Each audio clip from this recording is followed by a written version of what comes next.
Hi, I'm Lilia Lewis, and welcome to another edition of New Day, New Beginnings. Now, today we're going to talk about again something that involves our everyday lives, as many things do. But today, I'm going to ask you, what do you think about yourself? This is all going to be about you thinking about how you think you're, about yourself. And that's why my title today is just how great do you think you are? And I underlined the words great and I underlined the words think. And I did that for a reason. In a few minutes, I'll go back and explain exactly what I mean by that. But I mean, we've all had times when, we've done good stuff, super good stuff, something outstanding, or really maybe something was great, you know. And we were praised and applauded for it and everything, and we got our accolades. Maybe we even applauded ourselves, and that's okay too. That's just, I'll just say, being proud of what you've done. But have you ever found yourself celebrating and congratulating yourself by yourself, even though everybody already did it? Maybe even months later, you're still like thinking about it or reminiscing about it and thinking about how great it was, and you know how that goes. But you think you might come under the heading of conceit? Well, you figure, well, you're not doing it in front of other people, maybe that's okay. But you can be conceited all by yourself. And that's where I say those delusions of grandeur come into play. Because once people can, I'll say, just think how wonderful they are all by themselves, they don't need applause. They don't need anybody else's, oh, that was nice, because they already think it themselves. That's where the delusion of grandeur comes in. You just think you're, as they say, all that. Well, I'm going to share today my take on it. Now, let's start with the word great. G- excuse me, great, Great. Okay, now I've written a description for each letter of that word. But I want to know, as I read these descriptions, how many of you think about any of these definitions when you're using the word great? So, Great, my concept. G stands for God. God is great. I mean, He's the Alpha, He's the Omega, He's the starter of all things, and He's the finisher of all things. R stands for Redeemer. He is our Redeemer. He's the only one that can redeem us. Jesus died on the cross so that we could be set free. He took on our sin debt. So we don't have any debt. We're debt free. We have no sins. They've all been taken by him on the cross. E, everlasting. And that simply means God's with you from the beginning for all eternity. And what's eternity? Forever and ever and ever and ever. And then A. A stands for Almighty.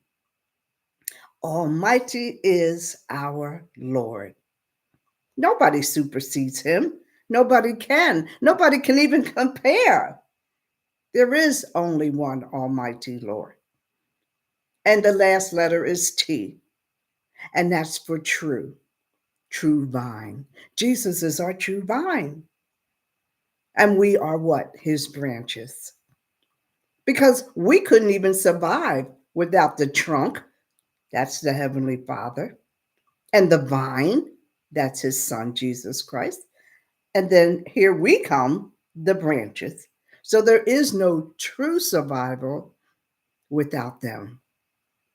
Oh, people say they can get along, but they're only kidding themselves because I'll tell you why. The minute the minute they have a stressful, a desperate situation, what do most people say? Oh my God, or oh Lord help me, or oh God help me. It always comes into play. Now they're calling on him. Now they're calling on him. Does that sound familiar? I mean, I've done it, and I'm sure you have too. You know you have. But that's just the way that word goes. That's great in my opinion. Now, the word think, I underline because this, when I say think, that's your opinion. Because I'm asking you what you think about you. Now, the word think, THINK. For me, the word T means trust. Trust God for everything because there's nothing he can't do. And there's nobody else you can trust like you can trust God. H stands for honor. Honor him with humility. Always be humble. Always be thankful. Always be praising God. I stands for invite. Invite him into your life. How do you do that, you say? By the same way I've always said, through prayer, conversation.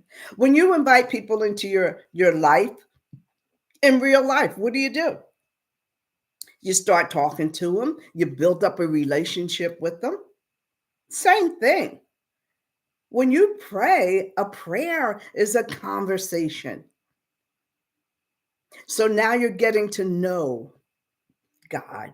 You're beginning to understand. That's why you have to read. Read slowly, take a little bit at a time. Even if you have to read the same verses two or three times, but you got to think about it. Now, what is that saying to me? Or what does that mean when he says it like that? I mean, you're not going to understand everything you read, but just take your time. Get to learn. Look up some words. I look up a whole lot of words sometimes. And then N stands for new, new heart, new mind, new body, new life. How do you get it? Through prayer. You pray for grace, you pray for strength, you pray for health, you pray for guidance. Everything you need comes through prayer.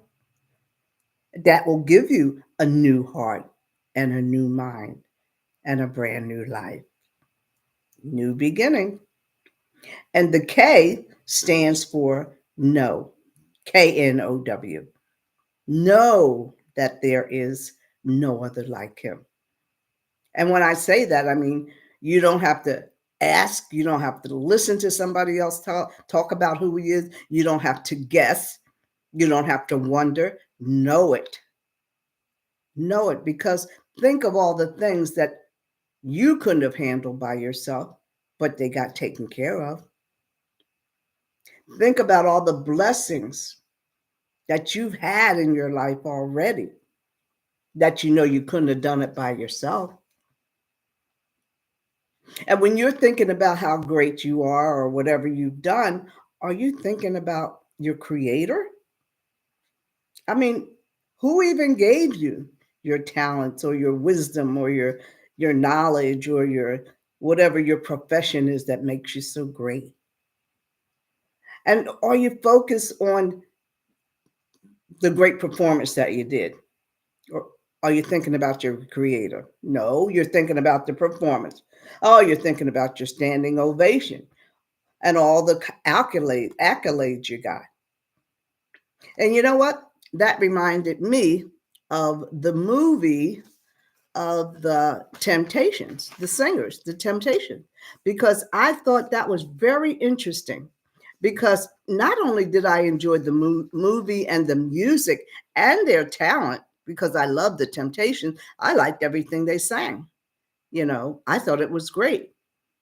And the movie actually gave you their life story one for one from beginning to end.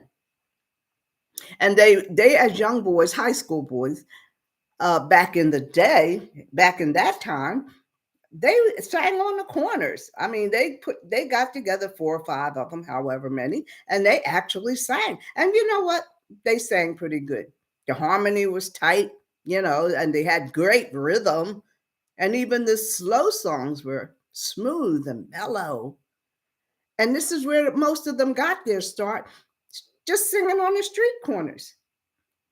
And so, but they would go to like community centers and different talent shows. They used to have talent shows back then, and a lot of times, you don't know it, but in the audience, there are producers and music record company people just sitting out there waiting to see who's coming out next.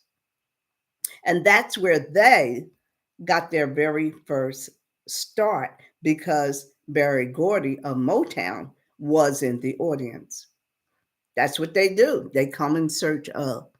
And he saw them and he liked them. So later on, they did get to meet him. And he was asking them, well, do you all have a manager? Well, one guy said, yeah. And one guy said, no. And he just took out his card and he handed it to him. And he said, well, when you make up your mind, give me a call. And he left. And they just looked at each other. They were so excited to have the card. But later on, yeah, they did give him a call. They did. And then back then, they were calling themselves the Elgins.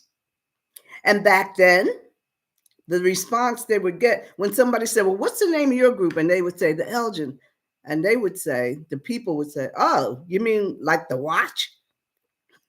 Because back then, they did have a watch, and it was called the Elgin watch. Just like you have Bulova, and now you have Pierre Cardin and all these hotsy-totsy names. But if there was a watch called the Elgin. So that became a joke because every time somebody asked them, they said the Elgins, they would say, oh, like the watch? So that in itself was something different because when they went for their first audition at Motown, that was the first thing they said. The girl at the desk asked for their name, and then he said, the Elgins. And what did she say? You mean like the watch? But in the meantime, they were told, we're going to call you back, meaning come back for an audition today, but you got to come back with a better name than that. So they sat outside talking for a while and coming up with all these crazy names. And one guy said, well, we need something with more catchy for the girls, a little more sexy for the girls. And one of them said, the Temptations. And that was it. And that's how they got their name, the Temptation. So they went inside and they had their audition and they signed them. They signed them because they were good. But you know what? After 2 years, well, the one thing I wanted to say, I noticed at that moment when they were outside and they came up with the name and the girl said, okay, come on, they're ready for you. They stood in a circle and they prayed. And I caught that and I was like, oh, wow, they was praying back then. See?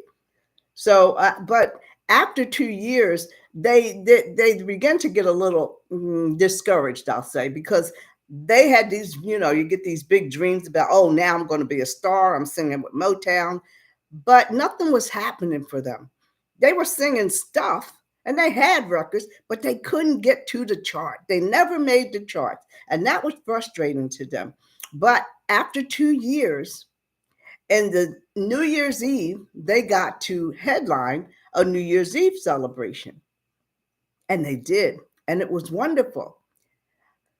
But the audience said, they went off stage and everything. And the audience was saying more, more, more. And Barry Gordy was in the audience as well. And so they said, oh, God, we got to go back there and sing some more. But this one guy, he was like, I'm not going back out there. I don't feel like singing anymore. I'm tired. Tired? How you going to be tired? But he started arguing with them because he wasn't going. So he got into a little scuffle with one of the guys and they broke him up. And then he said, I quit. And they said, well, that's all right because you're done anyway. And he left. To him, it wasn't that important. So 4 Temptations went out on stage that night. But that's where they met David Ruffin. Now, Ruffin had singing with his older brother at the time, and then he would do solos and stuff. So they asked David to sing with them. They invited him. Would you like to sing with our group? So he said, yeah. And now there's Five Temps again. So that was when they had their first hit, The Way You Do the Things You Do. Now that was written by Smokey Robinson. Smokey wrote a lot of songs for a lot of different groups back then. And they finally made the charts. And after Smokey started writing for them, they had numerous hits. And then it just went and went and went.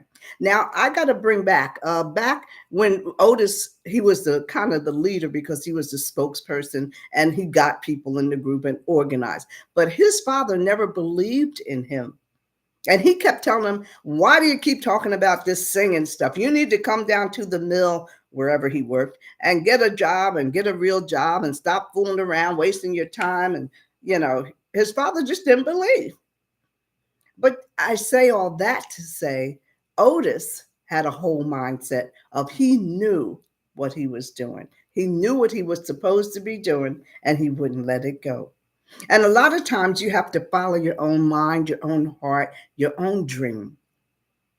And even though your friends or your family may not approve or agree, you got to follow it because you feel this is something I have to do. So, it's just one of those things. So now let's say 10 years went by, I think it was, and they were just having one hit after another. But I did notice in the beginning, before that first audition, remember I told you they prayed because they were just starting out. But then I noticed after they became famous, I really didn't hear too much praying going on. I mean, except when they were home for family dinner or something, but that was grace.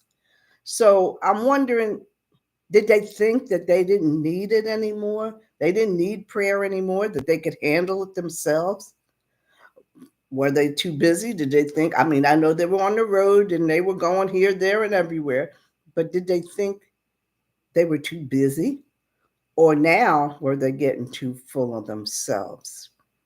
Now, I'm going to tell you what they did when they got their first big paycheck.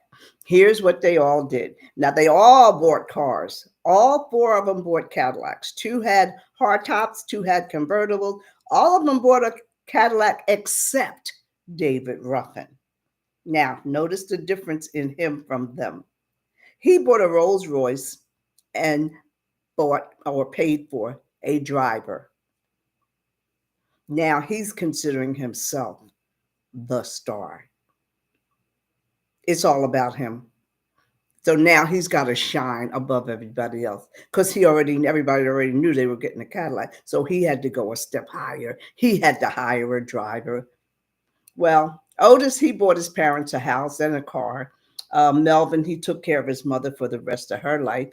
And then Paul, he bought a new family home. But Paul had gotten a little off track because he had started drinking a lot and they were traveling a lot. So the more they traveled, the more he drank. And then he ended up just drinking at home. It just became part of his life. And actually, he ended up in the rehab hospital. But and Eddie Kendricks, he was a heavy smoker. Oh, he was like a chain smoker. And well, David Ruffin, we know he was Mr. It. So, but he became hooked on drugs. So, in fact, he changed so much that even his own group members were saying that, he's becoming somebody we don't even know. We don't even recognize this person that he's become. I mean, he stopped coming to rehearsals. And they're like, man, where were you? Where were you? And he's saying, and he said this. He said, well, I don't need to come to rehearsal because I can't get any better. Those were his words. That's what he told them. And he once commented, he even said, those people are coming to see me. They're coming to see me. So you whole mentality, his whole thing was changing. So that was his thought. He wasn't coming to no rehearsal. He wasn't coming to do anything. He was doing David. So, but they told him right up. They said, now, if you're not going to straighten up, we're going to have to let you go. But he, you know what? He didn't even believe that. He didn't believe that they were going to let him go because he thought he was just that great. So he thought he was indispensable. Nobody's indispensable. Nobody. So the next big step was to go to the Copacabana. And then Barry Gordy was telling them, and once we do that, you can become the biggest group in the world. So they went to the Copa. They got a signing at the Copa, and guess who did not show up? Yeah, David. He didn't show up, but what he did was, oh, something's in my eye. But what he did was he sent his driver in, and he said that David said, if you all introduce the group as David Ruffin and the Temptations, he said, then he'll be on the stage with you. And they're like, well, no, we're not going to do that. He's relating to others like Junior Walker and the All Stars, Martha and the Vandellas. What's wrong with David Ruffin and the Temptations? And they were saying, no, we're not doing that. Now they say either he's coming, he's not coming, but whether he comes or not, we're going on with or without him. And they did. 4 attempts again back on the stage. But what he did was he had the driver pay the lighting guy, and David came up the side entrance, up the side step, onto the stage and took the mic and started singing, I'm Losing You.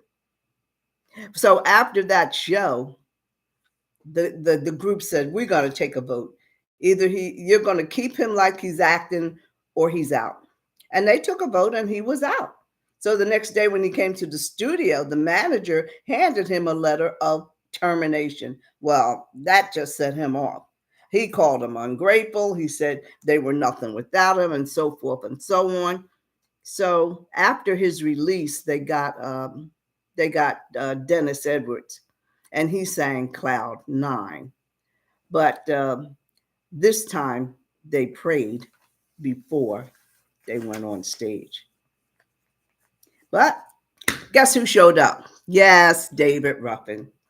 And just again, when they were about to do their last song, which was Ain't Too Proud to Beg, then he did that same thing again. He came up the side, ran up on the stage, snatched the mic, and started singing Ain't Too Proud to Beg. So backstage, when they went off, because that was the last song of the night, when they went off, David, was going backstage clapping for himself. You hear that? You hear that? That's me. They clapping for me. They clapping for me. And they're like, no, they're clapping for the temp. And again, he started ranting about how great he was. But then at the same time, he wasn't in the group no more. So he's now saying, see what we can do? I'm back. Just let me back in the group. But they were telling him, no, you had all your chances. You had all your chances and you used them up. No one man is bigger than this group. So they did get a Grammy for Best R&B Performance, and they had a great celebration and all that. Now, let me rush to the end and see what happens in the end. First of all, Paul, he did end up in rehab hospital for alcoholism for a long time. And he wanted desperately to get back into the group. And he sang with them in rehearsals, and he sang with them just my imagination in rehearsal. But when it was time to go wherever they were going, I forgot, to be on stage, he wasn't fit. The doctor said he wasn't fit. But he was so distraught over the fact that he couldn't get back to where he was, he actually ended up committing suicide. And Paul and Eddie were good friends. So when Paul couldn't come back to do the shows with them, Eddie Kendricks quit. And he just went off and he sang at clubs here and there, but he was the one that was heavy with the cigarettes and everything. And he actually died of lung cancer. And of course, David, well, he was out there doing whatever. He was the one hooked on drugs and in the drug scene and partying and all that stuff. So a couple of years later, he was shot and killed over some drug thing. They found a suitcase full of money or something. But then Melvin, he was the bass singer. He had rheumatoid arthritis for a long time, but he never told them. But he passed away at home. And Otis, he was the only one left. But he lost his mother to cancer, and his son, who was a construction worker, he lost his son because he fell from a third story building. So what's my story, you ask? What's my moral? Well, no matter how great you think you are, that's the moral. No matter what your talents are, just remember where they came from. It looks like David completely forgot. He went off the deep end. And periodically they all kind of forgot. But well, don't forget where your graces, where your blessings come from. Never be too busy to praise or thank God. You should do that every day. Don't get so good that you don't need them. You know why? Because you always will. There is nothing you can do without the will of God. And don't even think you can't be replaced. Everybody can be replaced. There's always going to be somebody who can do as good as you or even better. You see, when they got rid of David, they got Dennis Edwards. Don't ever think you're that good. Don't ever think you did it by yourself, because you didn't. There's nothing you can do by yourself. Just as quickly as God gave you your talents, He can take them away. You know that. And if you don't, you'll learn. I just don't want you to learn the hard way. It may not be, it may take, I'll put it this way, it may take a long time to climb the ladder of success, but it doesn't take long to fall from it. And I'm sure many of us have seen or even been in situations or know somebody in a situation who had reached their pinnacle, so to speak. And they just thought they were it. You're never just it. Only God is it. And that's why I keep telling you, I don't care what other people say. Oh, God, who's God? Well, who's your God? Let them tell you who their God is. You should be able to know who yours is, not guess or wonder. Not guess or wonder, and be able to tell them who your God is. Right? Think about it. Great. Remember what I told you it meant, and use it all the time. Think about it all the time. So, my closing words for today are: let go of anything that isn't about God. And until next week, I'm Lelia Lewis. Thanks for joining me.